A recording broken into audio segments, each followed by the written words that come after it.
Graça e paz, irmãos e irmãs, estamos aqui nessa transmissão online, nesse momento de pandemia, que é a forma que nós, como igreja, temos para darmos sequência na pregação do Evangelho, na exposição bíblica, no ensinamento da Palavra de Deus a todos vocês.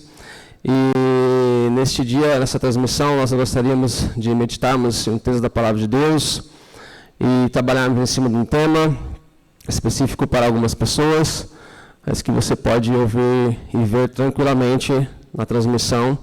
E antes de lermos o texto, gostaríamos de fazermos uma oração para que Deus nos abençoe neste momento, abençoe a cada um de nós.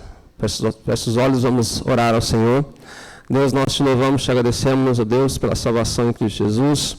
Somos gratos, ó Pai, por um dia sermos resgatados, ó Deus, do pecado, para vivermos uma vida de santidade diante de Ti. Queremos, ó Deus, ouvir Tua voz, queremos que o Senhor fale aos nossos corações poderosamente através da Tua palavra neste dia, em nome de Jesus. Amém. Então, eu convido a você a abrir a sua Bíblia no livro de 1 Coríntios, capítulo 7, e nós leremos o versículo 1 e depois do versículo 6 ao 9. Carta de Paulo aos Coríntios, a sua primeira carta, 1 Coríntios, capítulo 7, versículo 1, e depois nós leremos o versículo do 6 ao 9. Diz assim a palavra de Deus: quanto aos assuntos sobre os quais vocês escreveram, é bom que o homem não toque em mulher. Verso 6: digo isso como concessão e não como mandamento. Gostaria que todos os homens fossem como eu, mas cada um tem o seu próprio dom da parte de Deus, um de um modo, outro de outro. Digo, porém, aos solteiros e às viúvas: é bom que permaneçam como eu, mas, se não conseguem controlar-se, devem casar-se, pois é melhor casar-se do que ficar ardendo de desejo ou ardendo de paixão. Algumas versões vão dizer, outras versões também pode dizer, pois é melhor casar-se do que abrasar-se. Bem, Paulo escreve essa carta e nessa altura aos Coríntios aqui, respondendo algumas questões que os irmãos da igreja de Corinto, ou da igreja corintiana, fez para eles. E nessa altura do capítulo 7, na verdade o capítulo 6 e o capítulo 7 vão tratar basicamente um pouco do mesmo assunto. O capítulo 6 começa com a imoralidade, vai tratar sobre a questão da imoralidade, em termos de comidas consagradas a ídolos, e também um pouco da questão da imoralidade sexual. E no capítulo 7, Paulo vai falar questões acerca do casamento. Mas uma das questões que ele vem tratar aqui é sobre, de fato, casar ou não casar, eis a questão. Então, essa é a pergunta que nós vamos meditar um pouco, né, dentro desse texto e dentro de outros textos da Palavra de Deus, mas dentro mais específico, voltado para o nosso título dessa manhã, desse dia, o tema da pregação é Solteiros Fortes nas Tentações da Vida. E por que esse tema? Porque Paulo vem tratar no capítulo 7 questões acerca do casamento, mas também direciona algumas palavras a homens solteiros, a viúvos, e no contexto também pensarmos em pessoas divorciadas, separadas. Então, as questões que a igreja de Corinto levanta para Paulo está relacionada basicamente sobre casar ou não casar. Eis a questão. Então, esta era a questão que estava sendo levantada por alguns líderes da igreja de Corinto. E é importante nós pensarmos um pouco do porquê que nós escolhemos esse tema, um compilado de material que nós fizemos, e pensar um pouco também na questão da cidade de Corinto. Corinto é uma cidade portuária, ou seja, muitas pessoas passavam por lá diariamente. E então fluía naquela cidade gente de todos os lugares, praticamente. E Corinto tinha uma particularidade que nenhuma outra cidade daquela região tinha. Corinto tinha um templo, que era o templo da deusa Afrodite, que era a deusa na mitologia grega, a deusa do amor, a deusa da fecundidade. Nesse tempo, as prostitutas elas agiam como se uma espécie de culto para satisfazer os desejos sexuais dos homens que ali afluíam, dos homens que ali passavam, homens de todos os lugares do mundo, podemos dizer. Ou seja, era uma cidade totalmente imoral. Então, a igreja de Corinto está nesse contexto de uma cidade que tem um templo, onde havia ali um culto ao erotismo, um culto ao sexo, ao sexismo. E homens, normalmente, não unicamente naquela época, mas homens hoje também solteiros, principalmente aqueles que não conhecem a Cristo, a gente convive com alguns no trabalho, a gente convive com alguns na sociedade, e muitos procuram hoje casas de prostituição. Em várias cidades tem, todas as cidades têm, aqui em Bebedouro tem, outras cidades têm, para satisfazer os seus desejos sexuais, e mesmo sendo casados, mas e muitos solteiros também. Então, como acontecia na cidade de Corinto, é natural que às vezes a imoralidade presente na cidade pudesse afetar os crentes ali. Então, eis um desses motivos que os irmãos de Corinto questionam Paulo. Então, Paulo, casa ou não casa? Se eu casar, eu perco um pouco da liberdade. Se eu não casar, eu tenho mais liberdade. E aí Paulo começa a explanar, dando alguns alertas para os homens casados, que você é casado, permaneça casado, não se separe. E você que é solteiro, permaneça solteiro, permaneça como eu. Você que é viúvo, permaneça viúvo. Você que é divorciado, se você separou, permaneça da forma como você está. Para quê? Para que eles de alguma forma pudessem resistir às tentações dentro daquela cidade cheia de imoralidade. Então, Corinto está nesse contexto, imoralidade sexual. A igreja de Corinto está nesse contexto de uma cidade totalmente pecaminosa. Mas, mesmo assim, nós como cristãos precisamos entender que diante desse contexto, diante das adversidades da vida, das tentações que nos cercam, que nos odeiam, tem como nós resistirmos, tem como nós vencermos, tem como nós superarmos as tentações. E você que é solteiro, viúvo, separado, tem essa palavra de Deus para você, de que, de fato, em Cristo Jesus, podemos superar as adversidades. E por quê? Porque a partir do instante que nós estamos em Cristo, 2 Coríntios 5,17 vai relatar isso. Nós somos nova criatura. Se alguém está em Cristo, nova criatura é. As coisas velhas já passaram, eis que tudo se fez novo. E Paulo também vem relatar em Romanos, capítulo 6, do verso do 11 ao 14, basicamente a síntese desse trecho das Escrituras é o seguinte: vocês que estão em Cristo estão mortos para o pecado e vivos para Deus. Como vocês estão debaixo da graça e não mais debaixo da lei, o pecado não terá domínio sobre vós. Considerai-vos mortos para o pecado e vivo para Deus. Então, como cristão, você que é solteiro, viúvo, divorciado, mesmo diante das tentações e adversidades da vida, nós temos como vencê-las, e vencê-las pela palavra de Deus. Então, diante disso, é importante nós guardarmos uma coisa muito importante. Quem está em Cristo não se torna refém do pecado. Quem está em Cristo não se torna refém do pecado. Por quê? Porque ele é o ser nova criatura. Então, o questionamento que Paulo faz lá, que a igreja de Corinto faz a Paulo, casar ou não casar, eis a questão, é um contexto que está presente na igreja de Corinto, mas também que está presente na igreja nos dias de hoje. Questões que envolvem a sexualidade, questões que envolvem as tentações na área sexual, estavam presentes na igreja de Corinto, mas também estão presentes na igreja de hoje. Então, sobre essa questão das tentações, sobre essa questão do casamento, do pecado, a gente precisa entender uma coisa importante. Que, biblicamente falando, o casamento é uma ordenança, é uma regra, mas não uma obrigação.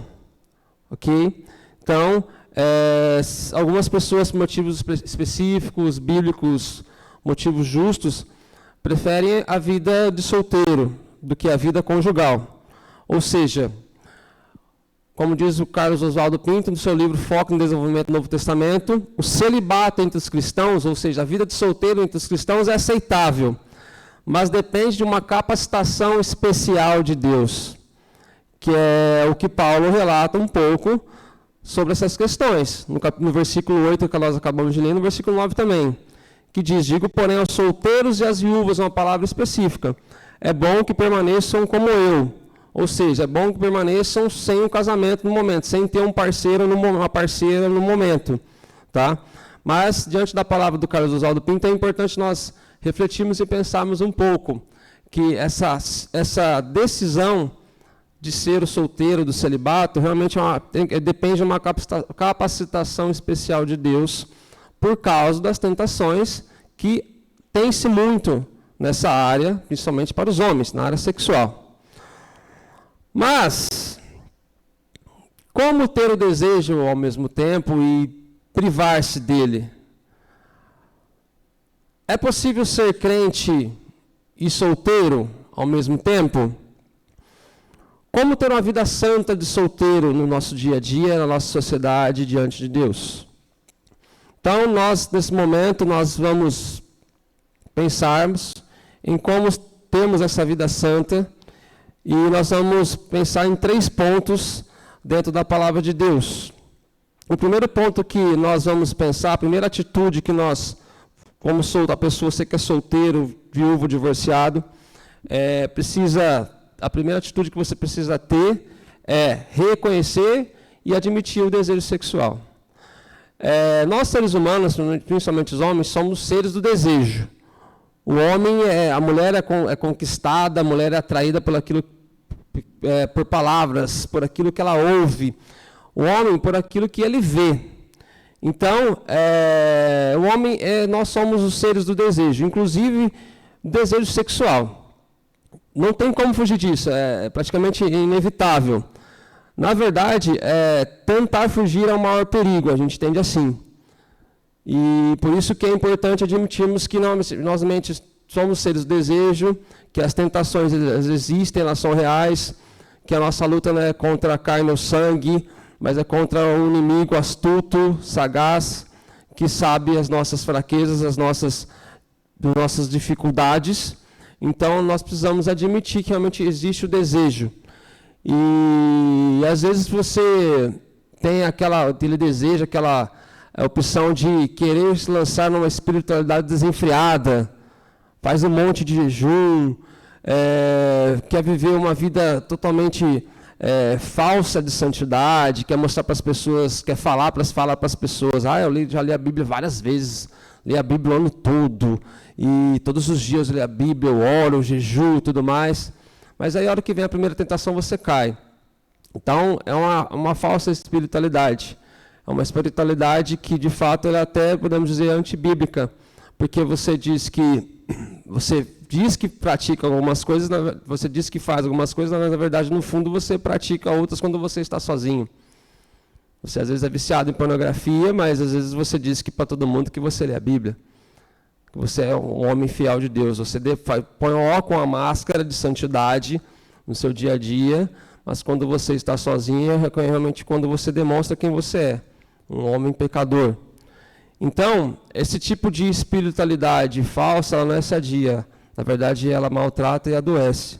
A verdadeira espiritualidade é aquela que você realmente vive a vida de comunhão com Deus e vence as tentações pela palavra de Deus no seu dia a dia.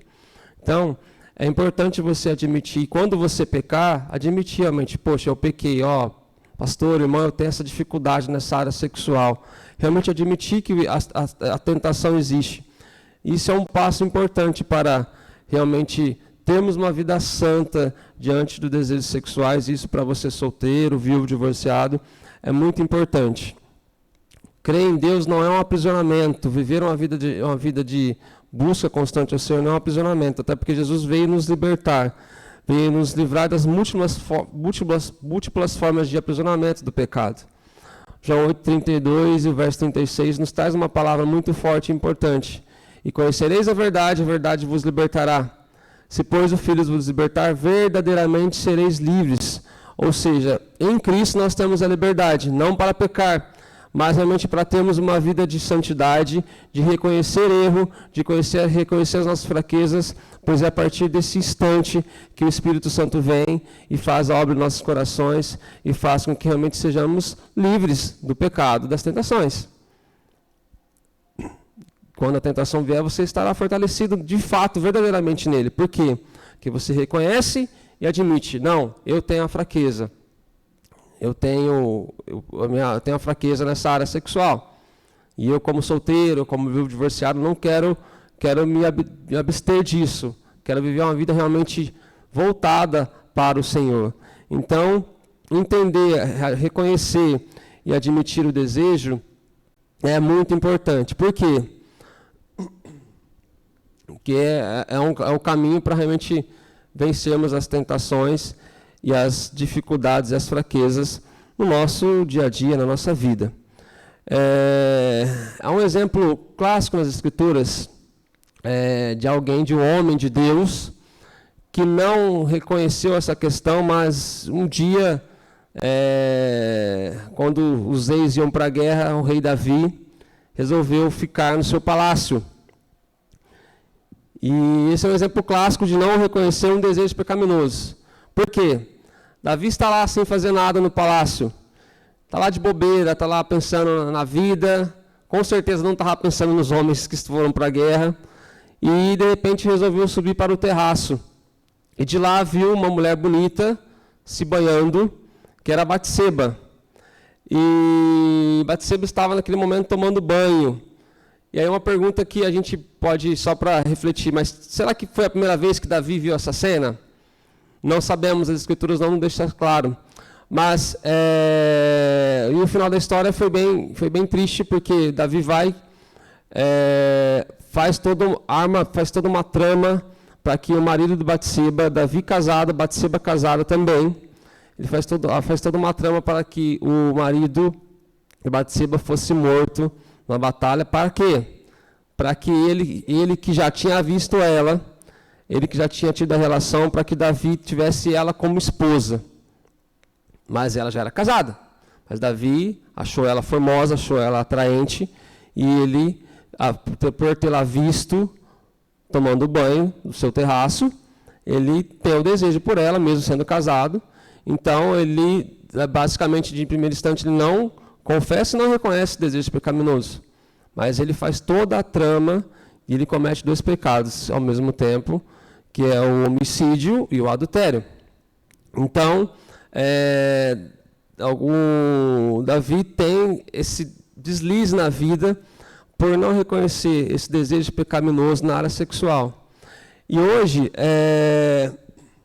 existe um termo na psicologia chamado de voyeurismo, que é basicamente o quê? O que é o voyeurismo? É a desordem sexual que consiste na observação de uma pessoa no ato de se despir ou no ato de realizando atos sexuais. Então, isso é uma psicopatologia. Existem pessoas que têm o prazer constante de ver pessoas se despindo, pessoas tomando banho, assim como Davi teve lá, ao ver Batseba, ou a própria desejo, a desordem sexual em ver pessoas realizando atos sexuais. Isso é uma realidade presente hoje na sociedade, e nós que somos cristãos não fugimos disso. Então, você que é viúvo, você casado, você solteiro, você divorciado, todos nós temos isso ao nosso redor. Mas essa psicopatologia, nós podemos vencê-la pela palavra de Deus. Realmente reconhecendo, tomando essa atitude aqui, de reconhecer, admitir o desejo e buscar vencer as tentações. Quando estiver sozinho, busca meditar na palavra de Deus. Quando estiver, se a sua fraqueza está na internet, quando estiver sozinho, bloqueia sites. Bloqueia sites pornográficos, sites que vão trazer o desejo para a sua vida. Até porque, como cristão, nós precisamos realmente de reconhecer o desejo, mas, em hipótese alguma, tornar-se refém dele, que foi o que eu transmiti na introdução. Nós, como cristãos, jamais tornamos refém do pecado, ser escravo do pecado. A partir do instante que nós somos novas criaturas, nós somos o doulos, escravos de Deus, escravos de Cristo, não do pecado. Então, o primeiro passo para se ter uma vida santa como solteiro é reconhecer-se como ser de desejo, mas não se deixar dominar pelos pecados sexuais, pelos desejos sexuais pecaminosos. E é bom refletirmos em 1 Coríntios 6,12 que Paulo, nesse contexto de imoralidade que ele está relatando aos Coríntios, diz o seguinte: todas as coisas me convêm, todas as coisas me são lícitas, mas nem tudo me convém. Todas as coisas são lícitas, mas eu não me deixarei dominar por nenhuma delas. Ou seja, tudo me é permitido, eu posso fazer, mas não vou deixar dominar por isso que eu sei que não vai agradar a Deus. E Paulo também, em outro momento, diz que todas as coisas me são lícitas, mas nem tudo edifica. Então, reconheça que você tem o desejo pecaminoso, mas não deixe ser dominado por ele. Antes, siga o conselho de Paulo. Não se deixe dominar por isso, mas vença pela palavra de Deus. A segunda atitude para você ter uma vida santa de solteiro é: decida ser santo. Tá? E pensarmos em santidade no contexto de... E pensarmos em santidade não tem a ver com a condição que eu estou. Posso ser casado, solteiro, ter a minha decisão de viver o celibato, não vou me casar, não vou ter relação com ninguém, separado, viúvo. Santidade não tem nada a ver com a condição, mas santidade é uma decisão. Ter a vida de santidade é uma decisão e ela passa pelo crivo daquilo que o apóstolo Pedro fala em 1 Pedro 1,16, na parte final, que diz: sede santos porque eu sou santo. Essa palavra de o Espírito Santo iluminando Pedro a falar isso, direcionando isso, que assim como Pedro, assim como Cristo Jesus, o nosso Salvador é santo, nós devemos ter a decisão de ter uma vida de santidade, buscar a santificação. E entender um ponto importante: santidade não é um estado de êxtase, não é aquela coisa, você pecou a semana inteira e chega no final de semana, hoje eu vou ser santo. Ou, nossa, eu tive um sonho, Deus falando comigo, realmente sonhei que estava nos céus e os anjos ali adorando o Senhor e eu fazia parte daquilo, e você viveu a semana inteira no pecado e você acha realmente que você vai ter esse sonho? Simplesmente acordar, hoje acordei disposto a ser santo. E você, na semana inteira, não leu nem a Bíblia, você não pegou nem na Bíblia, você não teve um tempo de devocional, você não teve um tempo de oração, você não teve um tempo de louvor, de comunhão com os irmãos, de comunhão com o Evangelho, e se acha que simplesmente acordou e a partir distante eu sou santo. Não. Santidade realmente é decisão diária. Ter uma vida de santificação é uma decisão diária, a todos os momentos, a todo instante. Não é simplesmente acordar depois de uma noite cheia de pecado, depois de uma noite de bebedeira, depois de uma noite de uma vida totalmente longe de Deus e achar que tudo está certo, sem ao mínimo confessar os seus pecados, sem ao mínimo reconhecer que você é pecador.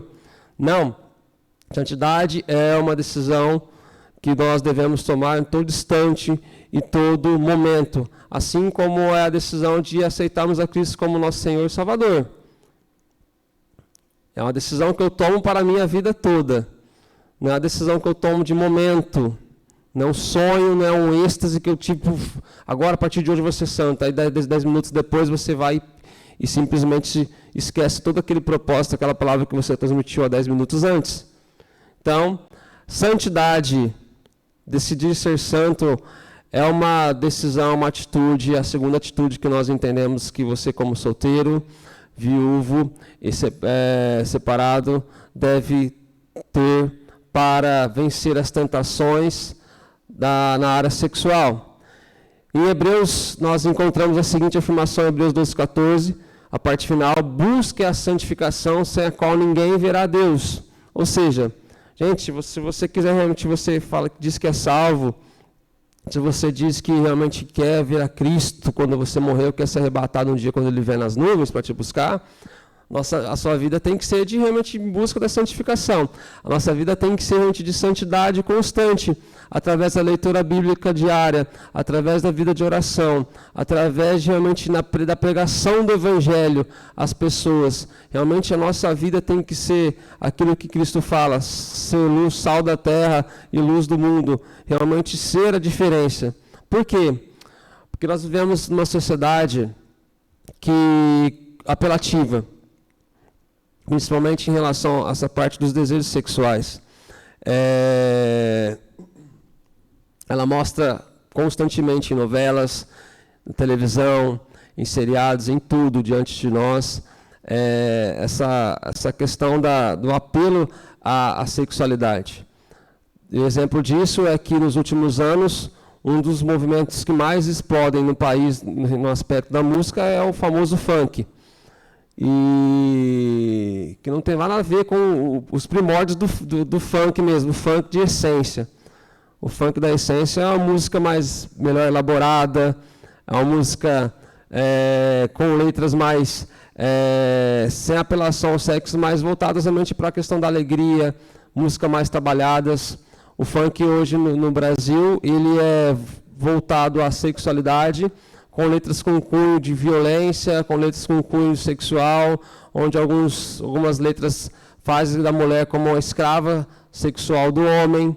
Então, a sociedade hoje brasileira, a sociedade hoje no mundo todo, mas principalmente a brasileira, com esse advento do crescimento do funk, tem se tornado tem atraído muitos jovens solteiros, até adultos também, solteiros, para essa questão do apelo à sexualidade. Tudo tem que ser o short curto, a roupa curta.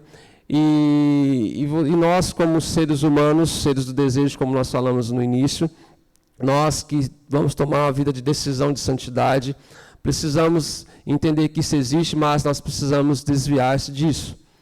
Então, temos conhecimento de que a sociedade tem essa questão da apelação, mas a partir do instante que decidimos ser santo, nós precisamos vencer e vencer pela palavra de Deus. Assim como Cristo venceu a tentação no deserto com Satanás pela palavra de Deus, a forma de vencermos as tentações é pela palavra de Deus. Então, a decisão de ser santo passa de uma vida constante, uma vida diária de devoção, para que realmente possamos mostrar às pessoas que nós temos um Salvador, e esse Salvador é Jesus Cristo, aquele que nos liberta de todas as adversidades da vida. Então, esse segundo ponto é importante para nós refletirmos e pensarmos como está a nossa vida. Como está a minha vida? Como está a sua vida no dia a dia? Nós temos buscado a Deus constantemente, em espírito e verdade, ou nós temos só buscado a Deus quando precisamos de uma resposta de oração, ou quando nós estamos em momentos de adversidade? Então, que possamos refletir sobre essa decisão a ser tomada de ser santo, de ter uma vida de santificação, e para que nós possamos vencer, para que você, homem solteiro, viúvo, divorciado, separado, possa vencer as adversidades da vida, principalmente no que concerne a questão sexual. O terceiro e último ponto, para termos uma vida santa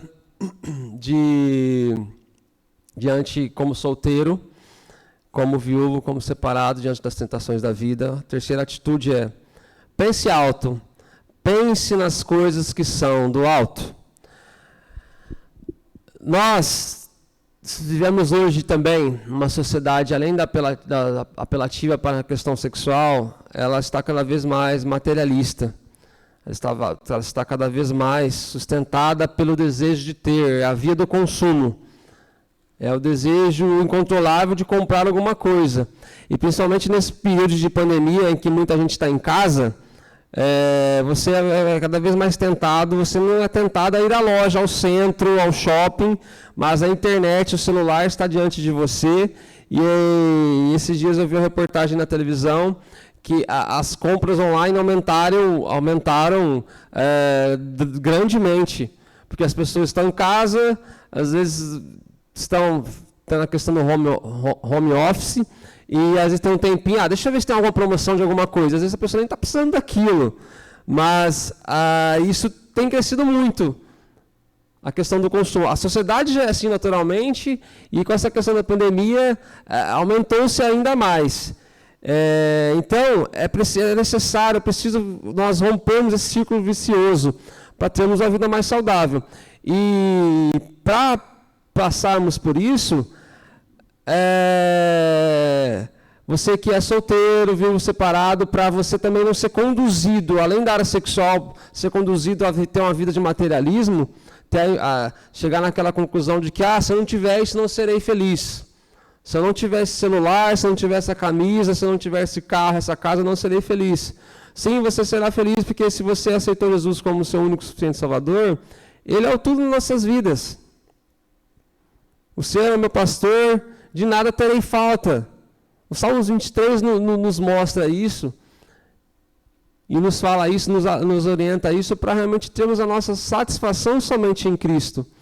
Então, pense alto, pensar nas coisas do alto, é realmente romper com esse círculo vicioso do materialismo, e seguimos o conselho de Paulo, que aqui no capítulo 7, no verso 32, nos diz uma coisa muito importante, e que diz o seguinte: gostaria de vê-los livres de preocupações. O homem que não é casado preocupa-se com as coisas do Senhor, em como agradar ao Senhor. E esse verbo agradar no grego ele traz uma ideia muito importante, que inclui a ideia do serviço no interesse de outrem. Aqui, no caso, Deus. Então, pense alto, pensar nas coisas do alto está relacionado ao trabalho, à disposição em serviço a Deus. Pensar nas coisas de Cristo, pensar nas coisas, homens dedicados ao serviço de Deus, sem nenhuma distração. E a distração às vezes pode ocorrer, mas você deve se voltar realmente para aqui, para o seu foco, para o seu objetivo, que é isso que Paulo está falando aqui. Você que é separado, você que não é casado, preocupe-se com as coisas do Senhor, em como agradar ao Senhor. Eu posso dizer que antes de casar eu tive esse privilégio, que eu fui ter minha primeira namorada com 26 anos, e depois o relacionamento não deu certo, e depois encontrei a Gorete, nós nos reencontramos depois de muitos anos, e hoje nós estamos casados pela glória de Deus. Mas antes disso, eu vivi praticamente a minha adolescência, até os 26 anos, realmente com uma dedicação a Deus. Total, trabalhando com jovens, trabalhando com louvor, com juniores na igreja, sendo adolescente, trabalhando com adolescentes, sendo jovem, trabalhando com jovens. E, irmãos, foi um momento maravilhoso na minha vida, onde eu conheci muita gente de Deus, onde eu desenvolvi muitas amizades que me levaram para perto de Deus, onde realmente eu pude entender a importância de viver em comunhão com Cristo constantemente, todos os dias, em acampamentos, em seminários, em intercâmbios. Realmente, eu posso dizer que eu tive uma vida de solteiro realmente de dedicação a Deus. Isso para mim foi muito bom, porque fez com que formasse uma base para que hoje eu permanecesse firme em Cristo. As amizades, o trabalho para Deus, a vida de comunhão com Deus, a leitura bíblica, aprender a fazer o jejum da maneira correta, a importância de orar, a importância de comunhão. Gente, foi um momento precioso e maravilhoso, de realmente total dedicação a Deus. Acho que foi um momento da minha vida que onde eu li mais livros e a Bíblia como um todo. Hoje eu tenho lido poucos livros, eu tenho lido mais a Bíblia, mas tenho lido poucos livros. Mas quando eu era solteiro, eu tinha dedicação total para Deus, então eu lia livros, fazia estudos, elaborava pregações. Eu tinha a dedicação voltada total para o Senhor, não tinha distração nenhuma. Até porque eu fui ter namorada só depois. Então Paulo está falando essa mensagem que ele transmite. Você que é solteiro, você que é viúvo, preocupe-se em agradar ao Senhor. E aí no texto que nós lemos, no verso 8, aos solteiros e a viúvas é bom que permaneçam como eu. Ou seja, naquele instante da vida de Paulo, e aí muitos podem levantar questionamento, mas Paulo foi casado, Paulo não foi casado, Paulo escolheu o celibatário, ou seja, escolheu não ter relação. Comentários bíblicos, alguns dizem que realmente Paulo foi casado, nesse momento que provavelmente ele estivesse viúvo, perdido sua esposa, porque muitos não cogitam que Paulo tenha divorciado. Né? Alguns defendem, não, Paulo foi solteiro, não casou. E aí começa um monte de conversas e assuntos, mas neste momento em Corinto, aparentemente dá para entender que Paulo não está em relação nenhuma conjugal. Paulo está livre por isso que ele aconselha no versículo 8 aqui, as solteiras e viúvas, permaneçam como eu, ou seja, sem relacionamento, sem estar numa vida conjugal, sem estar num relacionamento com uma pessoa. E é por isso que no verso 32 do capítulo 7, ele dá essa ênfase de que você que é solteiro, você que é viúvo, que eu falei lá no versículo 8, busque servir a Deus, pense nas coisas do alto. Então, o celibato, o ser solteiro, a gente pode considerar como um ministério dado por Deus. Só que é importante nós entendermos uma coisa, que ser solteiro não tem nada a ver com a incapacidade de não conseguir um parceiro, não tem nada a ver com a incapacidade de não ter casado, mas para muitos é uma opção de vida. E por que é uma opção de vida? Porque eles querem cumprir de modo mais específico a vontade de Deus. Então, se você vê um homem, uma mulher solteira que dedicou a sua vida para missões, dedicou a sua vida para servir a Deus, entenda aquilo como ministério dado por Deus, que ele quer realmente voltar-se para Deus. Porque a partir do instante que você casa, na sequência do capítulo, Paulo está falando, verso 33, mas o homem casado preocupe-se com as coisas deste mundo, em como agradar sua mulher. Muda a preocupação, muda o foco. O solteiro dedica-se para Deus. Agora, o casado dedica-se para sua esposa. Em como agradar a sua esposa? Não significa que ele não pode agradar a Deus, mas, na verdade, essa atitude também agrada a Deus. Por quê? Porque a partir do instante que um homem casado entende que realmente ele está casado e ele deve se dedicar-se para a sua família, para a sua esposa, ele demonstra ser fiel a Deus. Ele demonstra ser aquele que quer realmente seguir os padrões de Deus, que Deus não quer que ninguém se separe. Pelo contrário. Quer que aquele voto que nós fazemos seja cumprido até o final. Que possamos sermos firmes e constantes no casamento, até que a morte nos separe.